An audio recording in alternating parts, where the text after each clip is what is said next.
Jā, sveiciens. Un šajā epizodē mēs runāsim par stigmu psihiatrijā. Sveiciens, Pēteri. Sveicināti. Saka, lūdzu, kas ir tev kā speciālistam visbiežāk izjūtams, kad mēs runājam par stigmu? Visbiežāk man stāsta jaunieši, kā viņu vecāki ir stigmatizēti pret psihiatriju.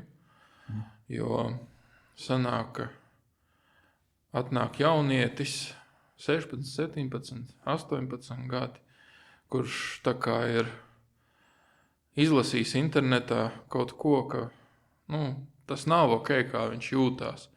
Un tad rezultātā viņa vecāki ir, ko tu tur jūties?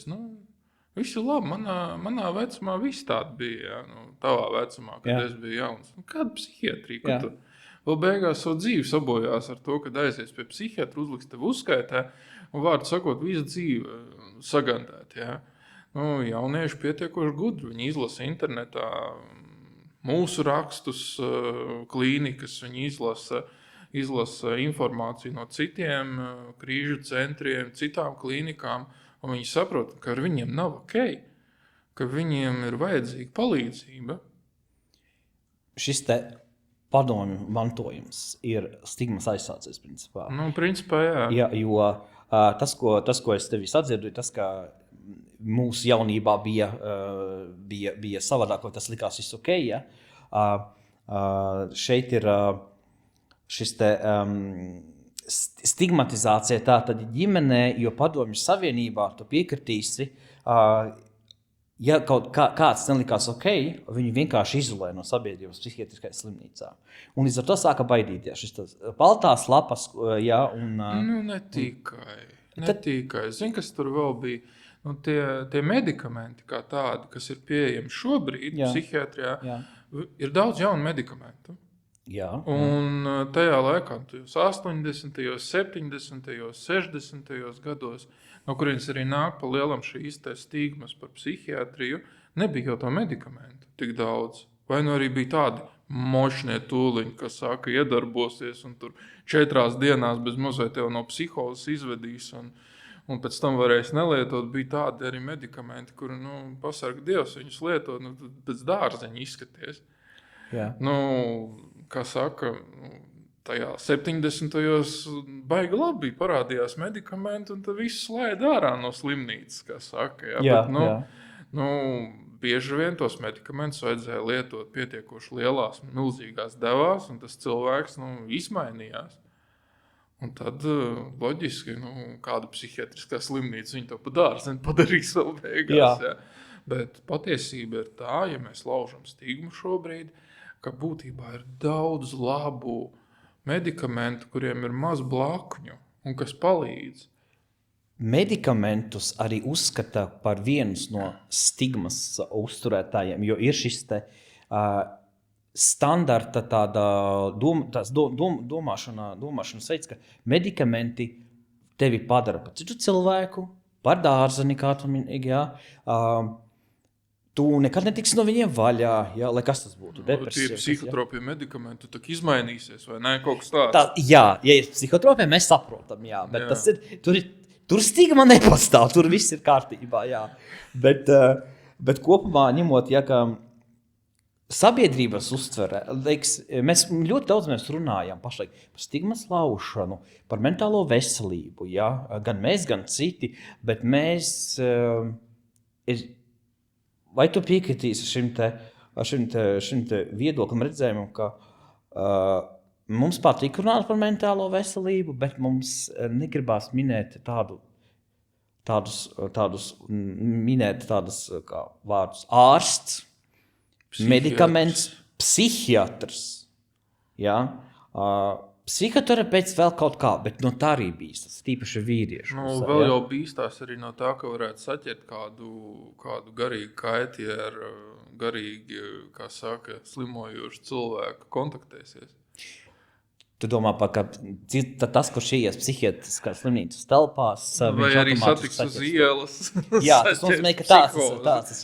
Tas nozīmē, ka jā. Cik anekdotiski tas skan, bet Jā, ir es saprotu, jā. cilvēki, kas domā, ka vai tas pārmantojās, vai tas Ja tu pievienosies nododās. kādai kustībai, kas Jā. darbojas mentālās veselības jomā, un tu Jā, pats, mēs te aizkadrā pirmīt runājām par inducētiem murgiem, kad, Jā. Jā, tādi ir, kad panesās viens otram līdzi par to, kad, piemēram, tur, kā saka, kāds šauj uz viņiem ar lāzeru vai vēl kaut ko. Jā. Mēdz gadīties. Diagnoze un identitāte šajā gadījumā. Ja? Kāpēc šo stigmu palīdz uzturēt? Es tā varu teikt, ka identitāte un diagnoze, vai tas ir pieskaitāms kaut kādā uzskatā, ka tas tiek veidots kaut kāda derealizācija, ja es sāku meklēt palīdzību un sāku lietot kādu no medikamentiem, vai vispār kaut vai ieeja psihiatra kabinetā, vai es varu savu diagnozi uzskatīt, ka tā ir mana identitāte. Pagaidi. Ja tu slimo ar plaušu karsoni, tā ir daļa no tevis vai nav? Ja tev ir smadzeņu audzējs, vai tā ir daļa no tevis vai nav? Jā. Tieši tāpat angīna vai lausta kāja, ja? Tā ir slimība. Tas nav tas, kāds tu esi. Jā. Un to ļoti labi parāda arī mūsu praksē, ka cilvēki, kas ir cietuši no trauksmes kopš savas bērnības, cik viņi sevi atcerās, tad nozīmējot viņiem noteikts medikamentus, sākot lietot medikamentus, viņi saprot, ka viņi ir slimojuši visu mūžu, kad arī tā var dzīvot. Un tas ir tas īstais, kāda viņi ir. Un viņi var dzīvot atkal pilnvērtīgu, skaistu dzīvi. Jo, ja mēs skatāmies par to, kas īsti kādam jābūt veselam cilvēkam, kāds viņš ir kā personība, tad būtībā tas ir kaut kas tāds, kas ir no slimības tā kā nodalīts.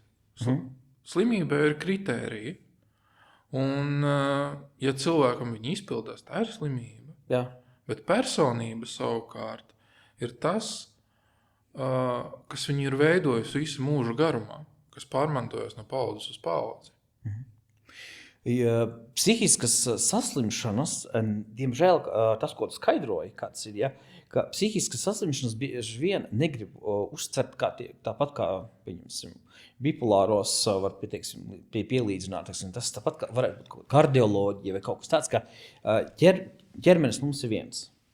Tāpat arī medicīna, kas ir psihiatrija, vai viņi var piesaukt pie klasisko medicīnu, un kā viņš šis te, vai psihiatrija ir tikpat klasiska medicīnas virziena, psihiatrija klasiskās medicīnas virziens, kā šī klasiskā medicīna, vai kā pateikt, kā mēs varētu salīdzināt reāli? Psihiatrija būtībā ir attīstījusies kā tāda klīniska zinātne, klīniskajos principos balstīta zinātne, medicīnas joma. Jā. Tas nozīmē, ka būtībā līdz kaut kādam laikam vēl nebija iespējams nofotografēt šizofrēniju. Mums nav tāda lieta kā šizofrenoskopija. Jā. Nav.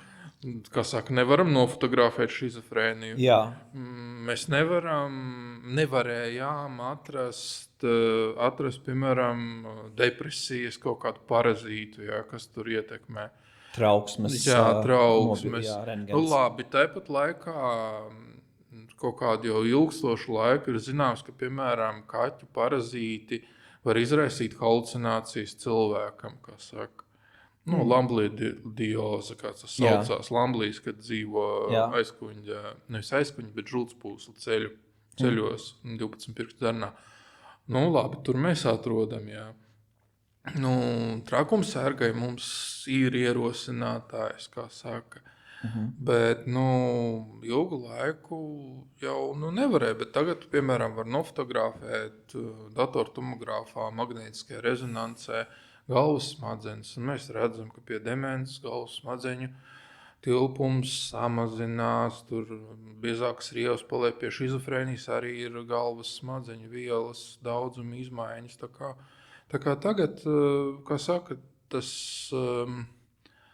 tās domas un novērojumi, kas bija tīri klīniski, viņi pāriet arī uz instrumentālām metodēm un var redzēt arī kaut kādas izmaiņas tajā pašā datortomogrāfijā vai magnētiskajā rezonansē, vai arī ir ģenētiskās analīzes, kur var noteikt riskus un pat medikamentus, kur varētu labāk iedarboties. Tā kā zinātniec priekšu un paliek aizvien vairāk instrumentālu.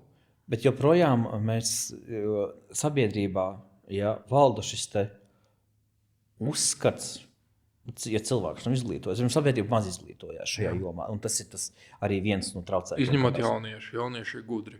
Jaunieši ir gudri, jā. Stigmas mēs laužam TikTokā, jā, viens otru izglītojot par UDHS, par TikToks tātad ir UDHS, izdegšanā tātad ir darba vidē, depresijā ir starp draugiem uz 2 minūtēm, kā mēs to uztveram, jā. Bet globāli sabiedrībā ir šis te, joprojām pastāv, šis uzskats, ka psihiatrija un šī medicīna kā tāda globāli, ka nepieskaita, ka psihiatrija pie tādas pašas, tāda pašā nenoliek, ka viņi nav vienā svarā ar šos te kopēja medicīna, kas mums ir, jā? Jā, paga. Un tā jau arī īsti nav. Tu pats esi stigmatizēts šajā momentā. Nē, es ļoti labi pārzinu, kas jo es esmu bet, pats no mentālas jums. Psihiatrija ir ļoti attīstījusies pēdējos gados. Jā, bet ja mēs vērtējam kopā ar sabiedrības uzskatu, šo stigmas jautājumu. Sabiedrībā, es par sabiedrības uzskatu, es nerunāju, es domāju, sabiedrība jau arī ļoti labi pamana, ka tas pats Nacionālās psihiskās veselības centrs, viņa attīstās, jaunas sēkas top, bet kas varbūt pietrūkst visā ir tajā, bet man liekas, tas jebkurā medicīnas nozarē, kas tēt ir, pietrūkst ārsta. Tas nav tikai psihiatrijā. Izglītošana sabiedriskā nav kā tāda globāla. Un tieši tāpat kā sabiedrība noveco arī psihiatri, noveco arī ķirurgi un internisti un noveco un aizbrauc prom. Vai stigmatizēšana var vainot pie tā, ka nav jaunu speciālistu? Psihiatru, piemēram. Tas nav cool. Manuprāt, psihiatrija ir ļoti cool. Psihiatrija ir ļoti forša, sevišķi mūsdienīgā psihiatrija. Un tas ir skumīgi, kad liela daļa sabiedrības attopās tikai tad, kad ir jāraksta invaliditātes grupu vai noformē pacients uz pansionātu. Par šo arī ir jautājums, kāpēc mēs ļaujam tuviniekiem, draugiem, kolēģiem nonākt līdz zemākajam punktam tikai tāpēc, ka mūsos valda šie te uzskati, kas neatbilst realitātei, kas ir stigma, tā vietā, lai mēs mēģinātu iedziļināties tajā. Kāpēc mēs tik ļoti varam turēties pie tā? Kāpēc mēs varam ļaut aiziet bojā gan sev, savu uzskatu dēļ, ka es tūlīt tikšu pašārstēšanās. Ja? Viens arī no tā stigma arī palīdz vēl, principā, iet bojā tiem pašiem, kas ir stigma, paši šo stigmu propagandē vai uztur un paši iet bojā. Nonāk līdz psihiatrs, kas saka, iespējams tevi ievietos kaut kādā reģistrā. Tāpat laikā tu vari aiziet uz veikalu un nopirkt 300 gramu šņabja. Jā, bet ja es no ielas no 300 šņabja izslēdzos, man aiziet uz narkoloģiju. Man ieliek reģistrā. Kāpēc jāpiedzerās uzreiz līdz kliņķim? Iedzers katras 4 stundas. Normāls antidepresants. Man tas savādāk nostrādāja. Man tas nostrādāja alkoholismā. Pagaid. Bet runa ir par ko? Runa ir par to, ka cilvēkam ir vieglāk aiziet nopirkt šņabi vai vīnu, un nekā aiziet pie psihiatra, jo viņam ir bailes, ka viņu uzliks uzskaitē. Kaut gan tas... Kur šīs bailes ir radušās? Ko maina uzskaite? Jo es aizstēju asins analīzes, es jau esmu uzskaitē, teiksim, jebkurā gadījumā, ja? Jā. Redzi, un viņš izvēlās nevis ārstēties, bet pašārstēties. Ar alkoholu, jo viņam ir stigma par to, ka viņa tiesības kaut kādā veidā tiks ierobežotas. Patiesība ir kāda, ka ja cilvēks neārstējās un viņš taisa nejaukas lietas, tad tas ir normāli, ka viņš tiek ielikts reģistrā, jo viņš nav normāls. Citiem vārdiem sakot.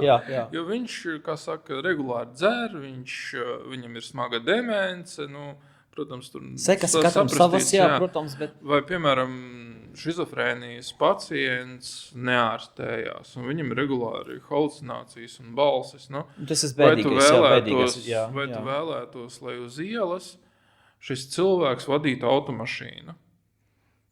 Ja es esmu izglītots, kas tas ir šis pa tipu, kā šis, kas ir, teiksim, ja esmu izglītots sabiedrības loceklis, un nevis dzīvoju vienkāršos uzskatos tā vietā, lai kaut ko iegublētu.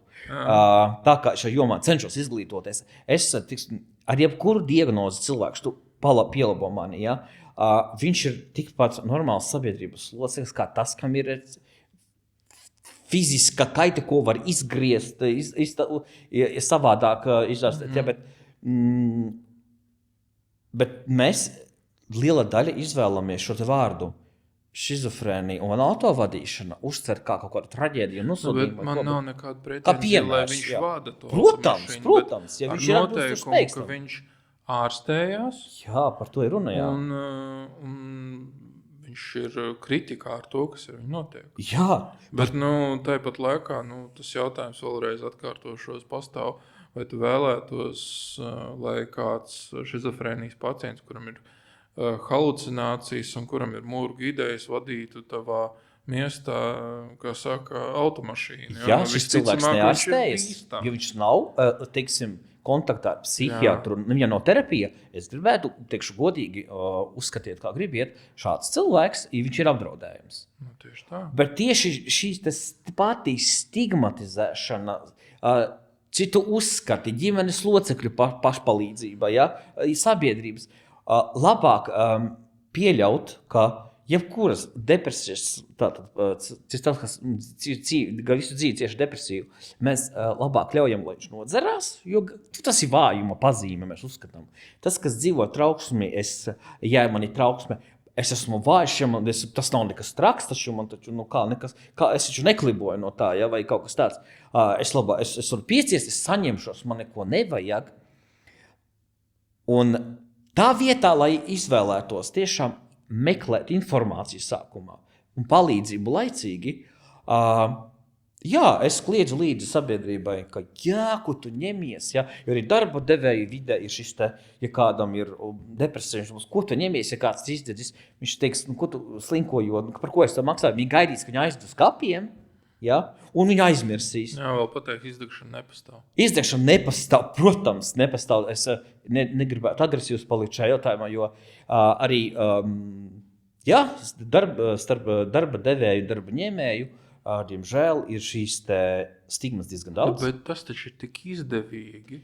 Tas saka pateikt, ka šāda arodu saslimšana kā izdegšanas sindroms nepastāv. Jo tad var strādāt, nenest atbildību par darbinieku, kā saka, veselību un nodzīt viņus. Paņems nākamo, tas izdegs, to atlaidīs, paņems nākamo un viss būs čikiniekā. Kāpēc man nav, es tik neesmu līdz šim sapratis, ka tieši šis ja runā par par darba devējiem un šo te cilvēku, kurš ir bojā, jo ne tam cilvēkam kāds palīdz saprast, ka klausies, tev ir jāmeklē palīdzība. Un darba devēja, protams, vajag, lai viņš pabeidz visu un tā tālāk, lai viņi nodzer. Un kāpēc maksāt kaut kādas papildus izmaksas uz to darbinieku labūtību kā tādu? Kāpēc es neesmu dzirdējis sabiedrību par to, ka mēs varētu iestāties arī par šo te darba devēju, lai viņš no savu stigmām tā kā... Bet iestājās ir cilvēki, darba devēji, kas apzinās, ka tāda lieta ir vajadzīga. Ir darba devēja, es nerunāju kopumā. Es runāju par kaut kādu daļu, lielu daļu, es atvainojos, Bet un es nerunāju par to pusi, kur saprot. Teiksim, tavā praksē, es zinu, ka uzņēmējs var vērsties pēc konsultācijas, lai ar savu kolektīvā kaut kādu situāciju mainītu, Tev pastāv šis sadarbības starp darba devēju, un tur ir skaidrs. Pretenzija nav. Es runāju tieši par to te daļu, diezgan lielu, lai kura joma tā būtu, kur darba devējs dzīvo tik augstasnīgi un palīdz tās stigmas vairu uzturēt, ja? starp darbaņu pašiem ņēmējiem savstarpēji, pat saprotot, ka ir vāks, nenotiek nekādas darbības līdz ir ārodslimība, tas pats atkarības, vai nomirst. Jo tā gadās. Lai kur tas būtu.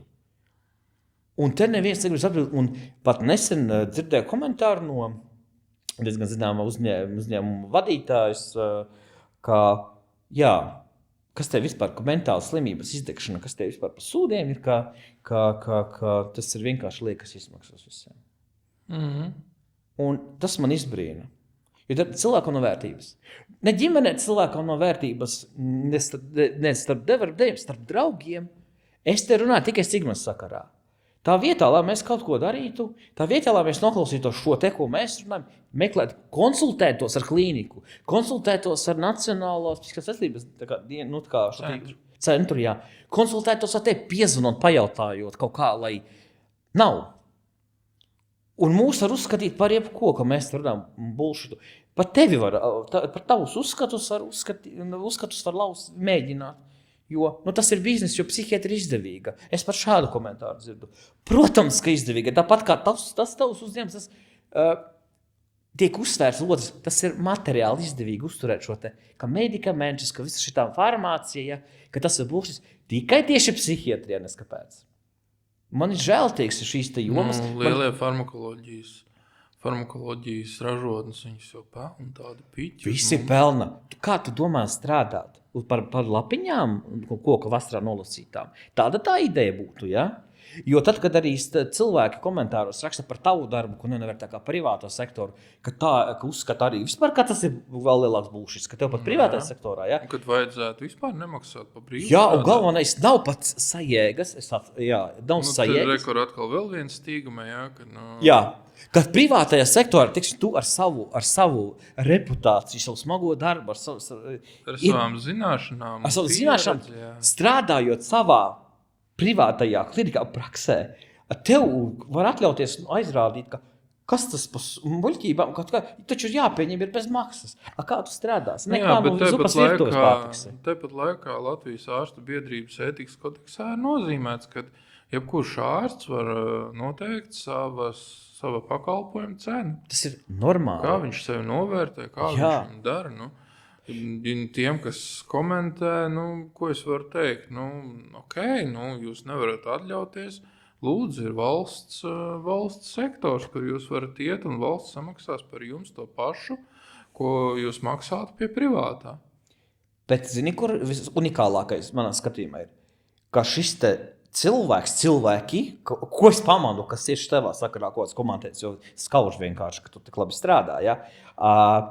Cilvēkiem vispār nav sajēga lielai daļai, ka psihiatrs nav tikai valsts, ka viņš nav iespundēts tajā, ja? Ka viņš var iet ārpus saviem rāmjiem dibināt savu praksi, ka pastāv privātais sektors un ka privātajā sektorā neviens netiek spiests ārsts, neviens nedod nosūtījumu tieši. Mēs nemeklējam uz ielas pacientus, protams. Lai gan mēs cenšamies to ar savu darbu ieguldīties arī tieši šajā sociālajā jomā, tas pats arī šeit, Mentālās veselības akadēmijā un biedrībā kā tādā, ja, man izbrīna šīs stigmas. Man liekas, ka tas ir debīli vienkārši, ka cilvēks necenšas pat noskaidrot, bet galdo kā suns pilnmēnus naktī, jo viņam liekas, ka viņš ir eksperts visā. Viņš ir vesels. Un viņš ir vesels, un zini, kas ir unikālākais, ka tieši šis cilvēks ir tavs klients, ka viņam vajadzētu atnākt uz to. Viņš ir zem pašvērtējumi pats par sevi. Bet tas ir skumji, jo šis cilvēks aizies siestā. Vai tā kā bija uzrakstīts par mums, par vienu raidījumu, ka panacējas ir pilna Latvija, un mēs visi zogam. Ko mēs esam nozaguši ar savu podcastu? Mēs jau neesam tikuši pie zakšanas. Mūs jau rej. Visi zog. Un saproti, šī ir tā stigma, kas principā veicina arī šis dusmas uz sabiedrību kā tādu, kas veicina arī šo te brīžiem izmisumu, ka cenšanās kaut kā tāda piekalovēt tur, kur ir tukšums pat, censties, tur sisties. Mēģināt skaidrot, ka šī joma, ka tas viss ir man, katram mums katram vajadzīgs. Ka kontroles pēc vienkārši saprastu, vai es esmu kontaktā ar realitāti vai nē. Ja, ir tīpaši pirms es komentēju kaut ko internetā. Ja, vajadzētu aiziet ne tikai pie psihologa, kas ir normāli, bet pie psihiatra. Lai vismaz izglītotos tās 15 minūtes vai stundu pie tevis. Ja? Nu, redzi, ir vēl viena stigma, kas saistās ar privāto sektoru. Es tikko skatījos panorāmā, šķiet dienas jautājumā, tas bija ar Bērtulu un Abu Merī, mūsu veselības ministru, par to, ka savulaik izveidojās tāda situācija, ka Latvijā cilvēkiem tika iegalvots, ja viņi iet privātajā sektorā pa naudu tā kā ārstēties, tad rezultātā tas cilvēks nevar iet atpakaļ valsts apmaksātajā pakalpojumā un saņemt, piemēram, zāles ar atlaidu vai vēl kaut kā. Un Abu Merī teica, ka no šī modeļa jāiet prom. Kad būtībā, ja cilvēks kaut ko izgājis, tad viņam ir izmeklējumi un viņš var turpināt valsts sektorā iet. Jā.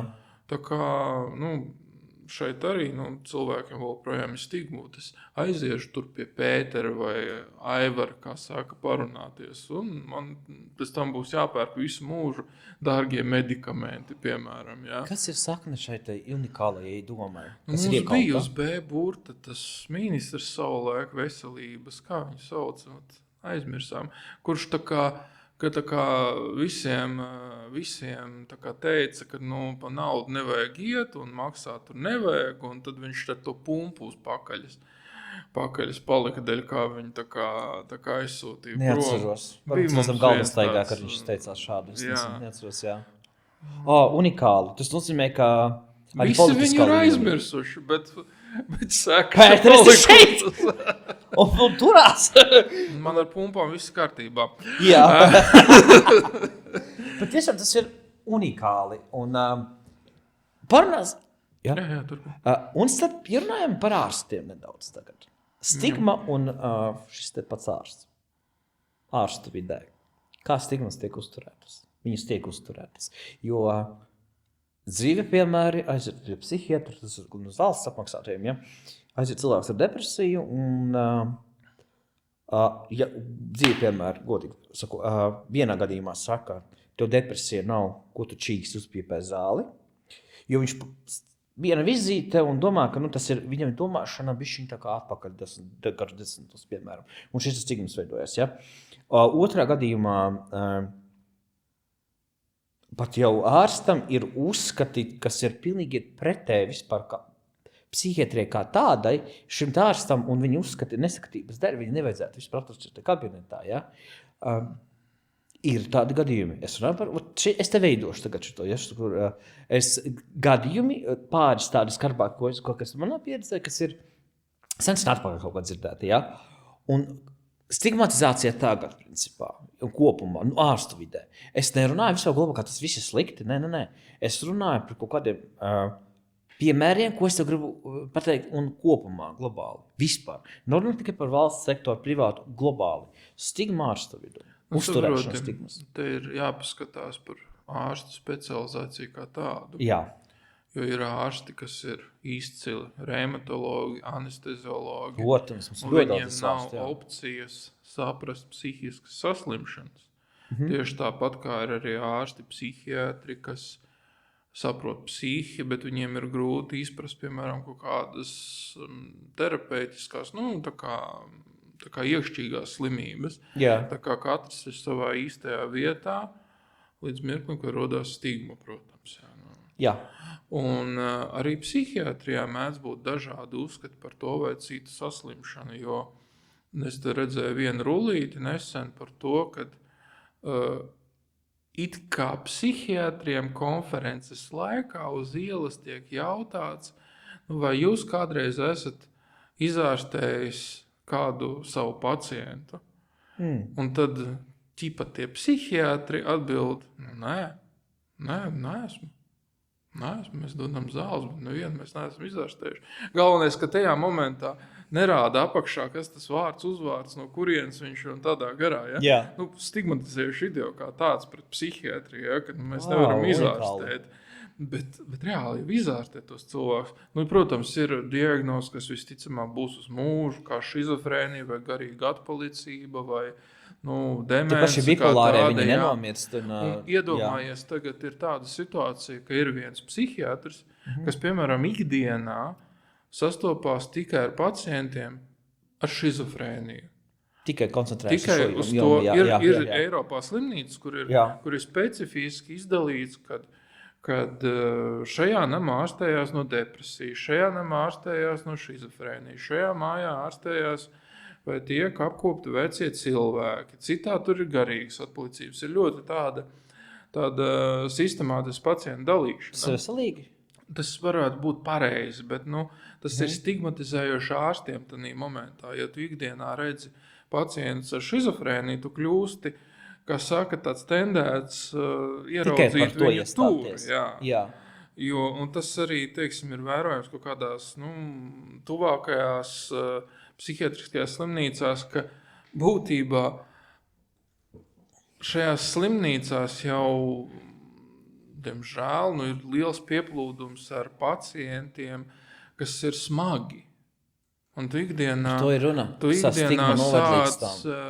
sāc orientēties uz to, ka tādu vieglu psihisku saslimšanu nav, ko, piemēram, redz pietiekoši nopietnas gadījumus redz arī tajās neirožu nodaļās, kas mums ir pietiekoši daudz šobrīd. Bet tad tie psihiatri, taviem vārdiem runājot, ko tu te ņaudi, tev viss ir kārtībā. Patiesībā cilvēkam savs smilšu maisiņš ir vissmagākais. Pat ja viņam ir viegli kaut kāda traucējuma, tas nenozīmē, ka viņam nevajag palīdzību. Bet no cilvēku uz cilvēku, no ārstu uz ārstu, šie stigmas mehānismi, viņi veidojās. Un viņi izpaužās brīžiem ar to, kad tas ir skumji, mēs veidojam vietas kapos diezgan daudz. Jā, devolvē šos simptomus. Es nerunāju par tiem, kuri simulē. Tas ir arī atsevišķi stāsts atsevišķai epizodē. Jo ir cilvēki, kas izvēlās un pielēja kaut kādu savu diagnozi. Tas pat ir populāri, tīpaši runājām par UDHS trauksmi. Tagad jau hīts arī ir autisms galu galā. Populāri, jā. Tas ir, kā saka, blogere, kas savu laiku tā kā pielēkoja autisma diagnozi un runāja par to, ka viņa ir autiska un tādā garā. Beigās viņa nokļuva vienā no iestādēm, cik viņa pati ir stāstījusi, un viņai izlika bipolāros traucējumus. Un to viņa sāk runāt par bipolāriem traucējumiem. Ak tā! Jā, tā kā ir pietiekoši daudz arī šitā antistigma, kas sev atkal pielēko un piedēvē šos traucējumus, un tad rezultātā ir hiperdiagnostika un cilvēki apkārt tiek maldināti. Tas nozīmē, ka cīnoties ar stigmām, mēs viņas jau varam vairot paši, mēs, kas šeit ilmastrē. Gribam par to vairāk runāt un cīnīties par to. Tad, principā... Bet ja tam cilvēkam sāp dvēseli, un viņam kaut kā gribās izteikties. Es saprotu, bet kāpēc ir jādara tik ļoti daudz pāri, it īpaši tu pats esi viens no mums. Stīgma aiziet pie speciālista. Tas ir biedējoši, principā. Kā tu redzi nākotni? Tas noslēgumam, kā tu redzi... Ko tu teiktu par stigma tagad un stigma pēc 10 gadiem? Principā es neesmu Gaišreģis, es neesmu Svētā Marija vai kas tur vēl varētu būt attiecībā par to. Tendenci vērtējot šo. Ragaciema Agnes es neesmu. Tā kā grūti teikt, bet es varu to paskatīties retrospektīvi par to, kas ir bijis un kas būs. Jā. Jo savulaik, kā saka, cilvēkus arī psihiatriskajā slimnīcā ārstēja ar zālīšu novārījumiem. Kādos līdz 50. gadam, starp citu, vēl nesen. Jā, kad sāka parādīties pirmie medikamenti, tad es biju aizbraucis uz Venēciju, paskatīties, kā tur viņiem izskatās tajā uz salas esošajā psihiatriskajā slimnīcā, un tur bija pat receptes pie noteiktām kaitēm, noteikti zālīšu novārījumi, mikstūriņus un vispārējais, kas patiesībā ļoti labi strādāja. Tur bija, kā saka, skats pirms un pēc, un tas pēc izskatījās ļoti labi, jo bija, kā saka, terapeitiskās devas tām zālītēm, kuras it kā var... kas ir arī marihuāna, vai Nē, zālītes parastās. Un ko var nopirkt arī mūsdienās aptiekā, tikai joks jau kur ir tajā, ka mūsu preparātos homeopātiskajos viņos ir vismaz 6 reizes mazāk tās vielas, kas būtu vajadzīgi terapeitiskam efektam, ja ne pat 10. Jo ir zāles, kas, piemēram, mums tiek tirgotas ar 1,9 mg, kas Lielbritānijā sākās ar 6, vai ASV sākās ar 10 mg. Tad, jautājums ir tas, vai iztērējot to lielo naudu, ir vērts vispār pirkt tās zāles. Jā. Stigma starp psihiatrijas medikamentiem, kam ir pierādīts, ka viņi ir efektīvi 95% gadījumu, vai arī pirkt par lielām naudām kaut ko tādu, kas reāli tur neatstās savu efektu.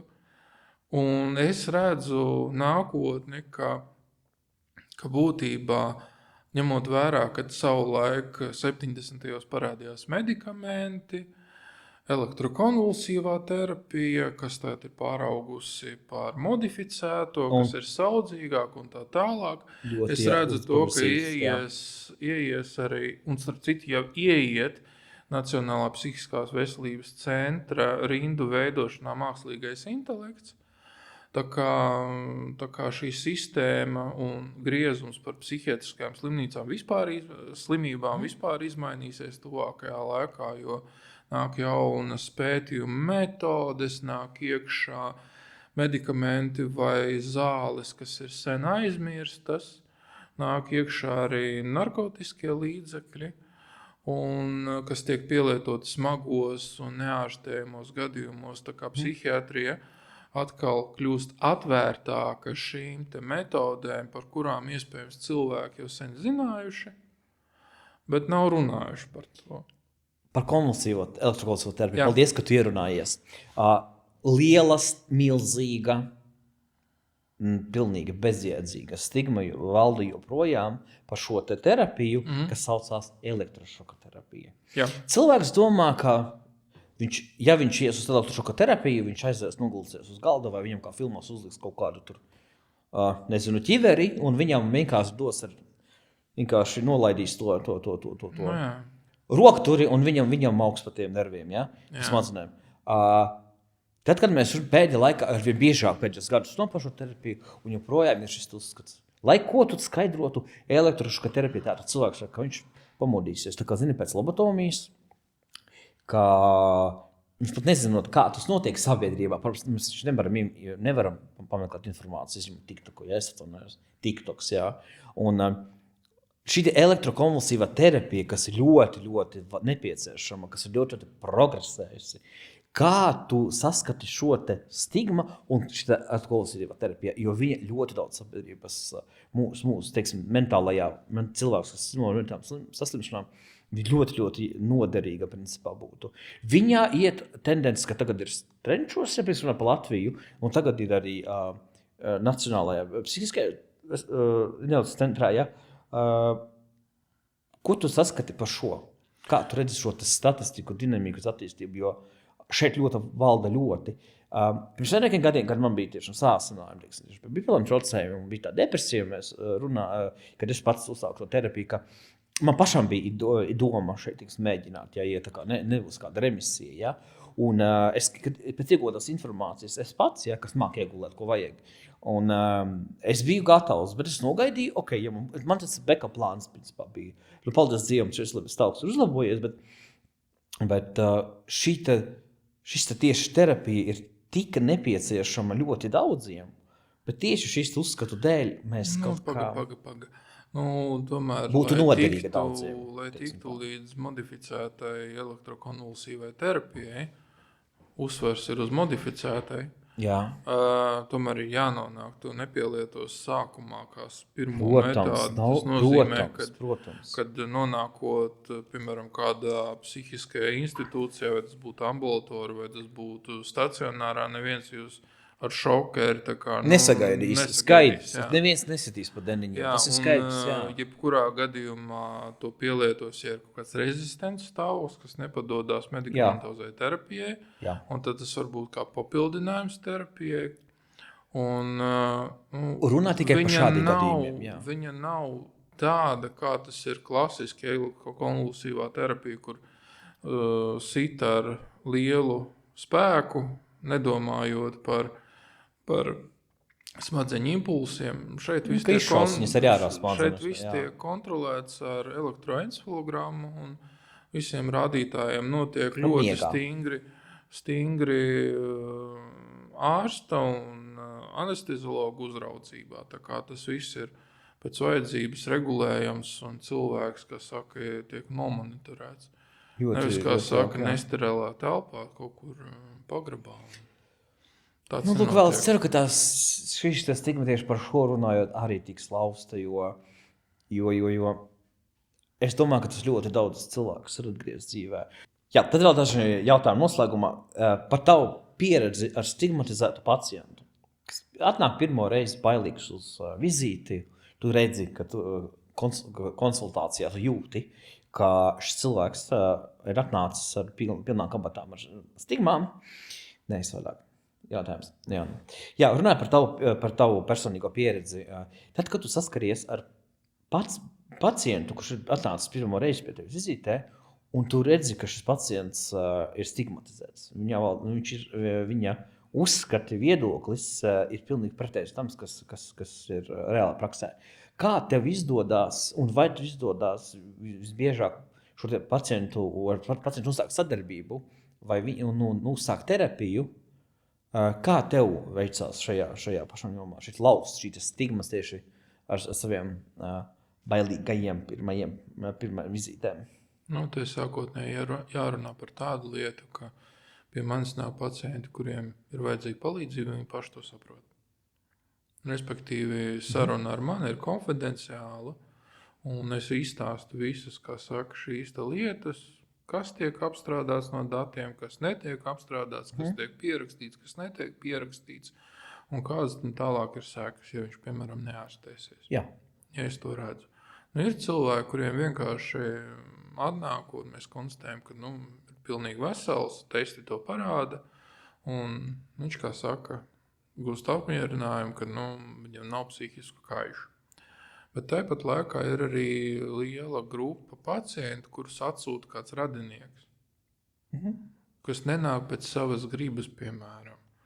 Un tad tas kontakts viņš ir ierobežots. Tu viņam nevar palīdzēt, ja viņam nevajag to.